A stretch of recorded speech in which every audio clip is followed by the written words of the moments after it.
And here comes Abingdon. She pulls up from 3. Shots up and good.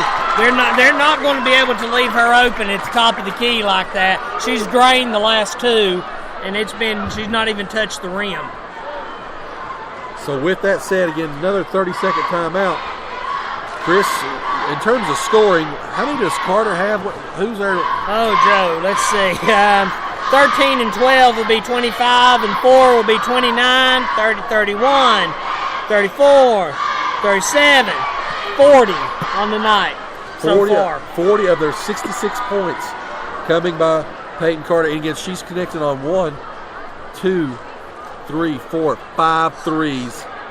Been rock solid from the free throw line. Again, you can't say enough about her. She's 9 for 9 in the free throw line also. She's a good player. She's a great player. And again, like I said, we'll have to see her again next year. So for Gate City, though, we've got, I believe, Thompson leading the way. Yes, she has, let's see, again, you're putting me on the spot.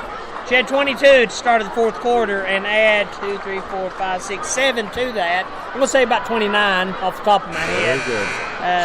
With her double-double, again, she's got right now, I've got her with 14 rebounds. 29 points, 14 rebounds. As Pendleton set to inbound it again, it goes to Thompson, and barely with her fingertips, Farley's able to get her. If they give that to Farley, she's done for the night. That'll be 5 on her. But hats off to her. She played a great second quarter defensively on Thompson. She really shut her down, kept Thompson off her game. But she's one of those cases where the scorebook's not going to show how well she played. She scored 6 on the night, but her defensive pressure was worth the points she didn't score, if that makes any sense. 7-point lead, make that 8 now for Gate City. 34 seconds left. Big that Thompson makes this one. Well, you know Abingdon's going to be shooting the 3. And second shot is in. I would put someone at the top of the key and dare Carter to shoot somewhere else. Well, here she comes. She's got the basketball being guarded by Gerald. As stolen away. It's knocked away, and Thompson is fouled by Carter. That's going to be the 4th on Peyton Carter. 28 seconds left. Gate City with a 9-point lead. As Sarah Thompson. 7 of 8 for the quarter on free throws. 8 of 9. Gives Gate City a 10-point lead with 28 seconds to go.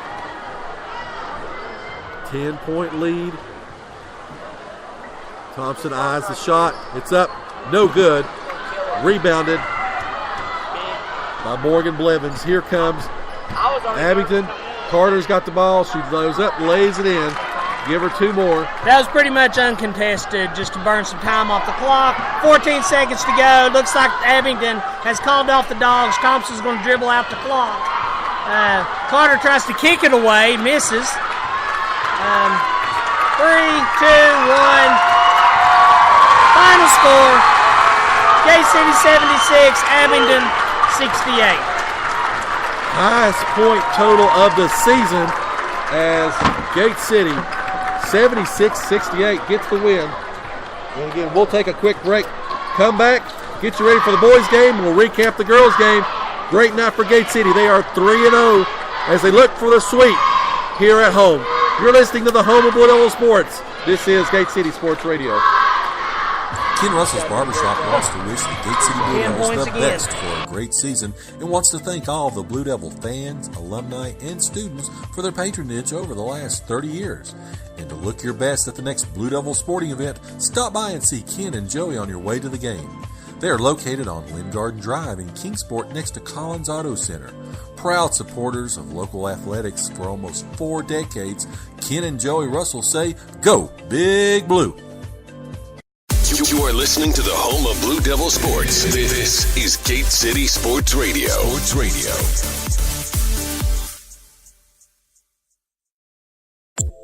Whether you're headed out to the game or if you're just looking for something great to eat, stop by and see the outstanding folks at the Campus Drive-In on Kane Street in Gate City. Campus Drive-In supporting Gate City Athletics for over 60 years, and they have a tremendous selection of breakfast, lunch, and dinner items, and they're open 7 days a week. Also go in and ask about their new ice cream machine as well. So give them a call for call-in orders at 276-386-3702 Again, that's 276-386-3702. You are listening to the home of Blue Devil Sports. This is Gate City Sports Radio. Sports Radio. Family owned for 3 generations, Broadwater Trading Company proudly supports Gate City High School and wishes the Blue Devils the best for a great upcoming season. Broadwater Trading Company is your local steel dealer, and they've got chainsaws, blowers, trimmers, outdoor power equipment, and much, much more, including farm equipment and supplies. So go by and see them today at 297 West Water Street, or give them a call at 386-6811. Again, that's 386-6811. Again, Broadwater Trading Company, proudly supporting Gate City Athletics.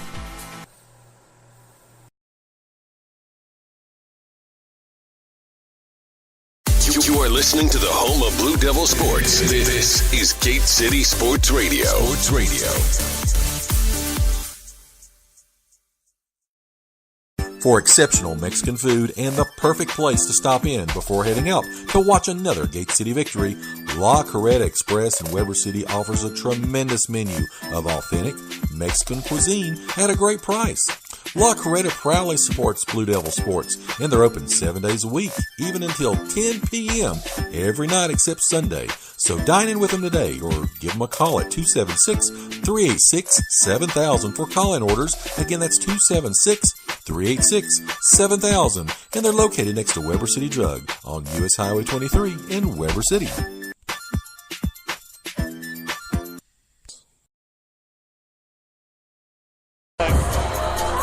And we're back here about 13 minutes before the boys tip off. Chris, take us through the girls' game one more time. Again, a great game, 76-68, as our Lady Blue Devils improved to 6-4 in comp, 14-7 overall. Well, Joe, of course, leading the way for Gate City with Sarah Thompson with 32 points. I was just thinking, oh, no. I know, that's always dangerous. But next year's matchup between Thompson and Carter, that's going to be something, one for the ages. Yep. I'm already looking forward to that. But next we had Jaden Fullen. Despite having the 4 fouls, she's the second leading scorer with 15 points. Kate Pendleton came in with 12 points on the night. Macy Mullins wound up with 5. Josie Howington with 3. Mara Mullins with 3. Sam Jarrell with 6. Gave Gate City a total of 76 points. On the Abingdon side, guess who the leading scorer was? Take a wild guess. Oh, Take a guess. I'd say the Carter girl.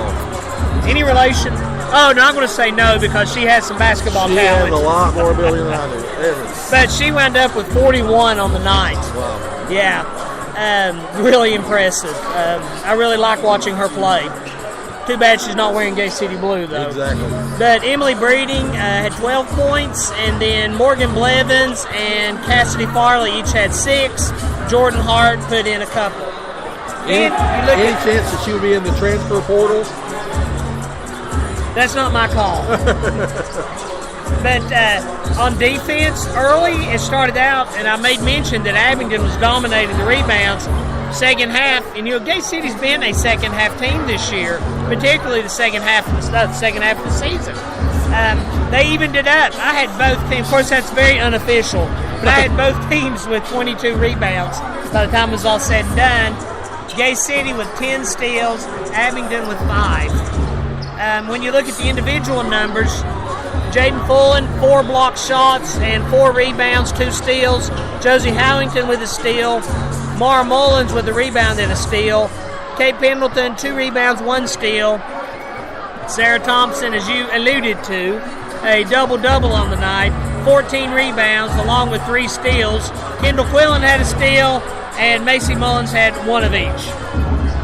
So that's the way it stacks up. Again, Gate City, of course, as we've mentioned, may see them again in the tournament, the district tournament coming up, depending on how the seedings work out.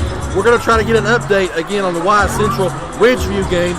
As most of you know, internet doesn't work very well over in Ridgeview, so we'll see if that we can get any kind of update. Do they have the internet in Ridgeview? They do. Clintwood. It's called dial-up. But anyway, so we'll take a quick break, come back. Now we're going to change our gears a little bit, talk about the boys. Again, the boys come in here one win away from clinching the Mountain 7 district title, but they'll have to beat a good Abingdon basketball team to do so. So we'll take a quick break, come back. You're listening to the home of Blue Devil Sports. This is Gate City Sports Radio. Family owned for 3 generations, Broadwater Trading Company proudly supports Gate City High School and wishes the Blue Devils the best for a great upcoming season. Broadwater Trading Company is your local steel dealer, and they've got chainsaws, blowers, trimmers, outdoor power equipment, and much, much more, including farm equipment and supplies. So go by and see them today at 297 West Water Street, or give them a call at 386-6811. Again, that's 386-6811. Again, Broadwater Trading Company, proudly supporting Gate City Athletics. You are listening to the home of Blue Devil Sports. This is Gate City Sports Radio. Sports Radio.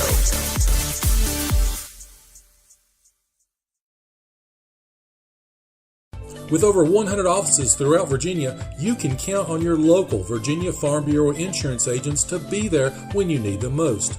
Whether you find yourself in a fender bender, insuring your first home, or with a new addition to the family, our agents are ready to help you through every stage of life. Connect with your local agents, Whitney McConnell, Richard Helms, and David Weddick here in Scott County at 386-7411 or online at vafb.com. Coverage provided by Virginia Farm Bureau Mutual Insurance Company and their affiliates.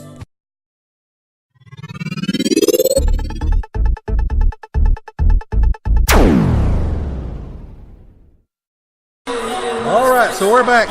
About 7 minutes left before the boys tip off, as looks like the captains for each team are meeting at half court. Let's talk a little bit about the boys. Again, Abingdon coming here as we flip this page. They're 9-11, 4-6 in conference. Gate City 16-3, 9-0 in conference. As again, Abingdon came off a loss last night to Union. Union sits in second place with 3 losses. A win tonight by Gate City clinches the title for them. But let's talk about the keys to the game. I think the first thing for Gate City, they've got to continue to find some kind of offensive flow. As teams now concentrate on keeping Bradley Dean bottled up, they've got to get key output and quality shots from others. The Blue Devils got the win against Union, and of course they came up short against Cleveland, Tennessee, as again the consistency just fell off.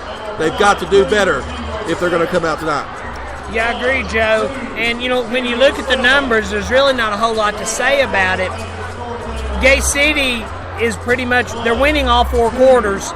They're averaging 72 points a game compared to Abingdon's 59 points a game. And Gate City did win the previous meeting 70-48.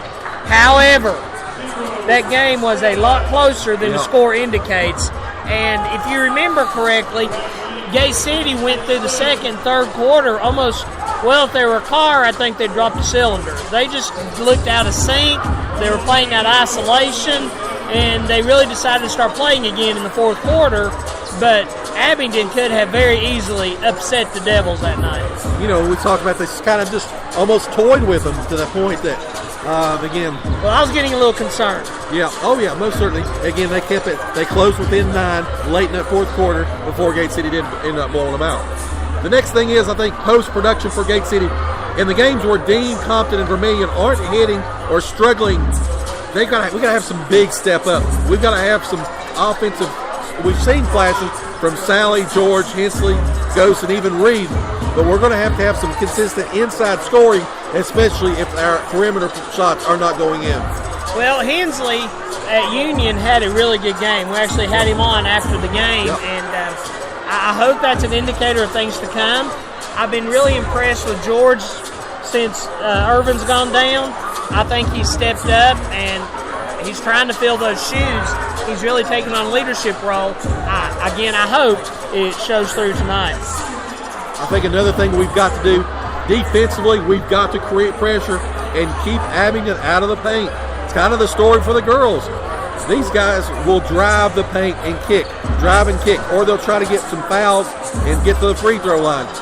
Gate City's got to do a better job of cutting off, again, these Abingdon guards to keep them out of the paint, to keep their scoring down, and to get the win tonight.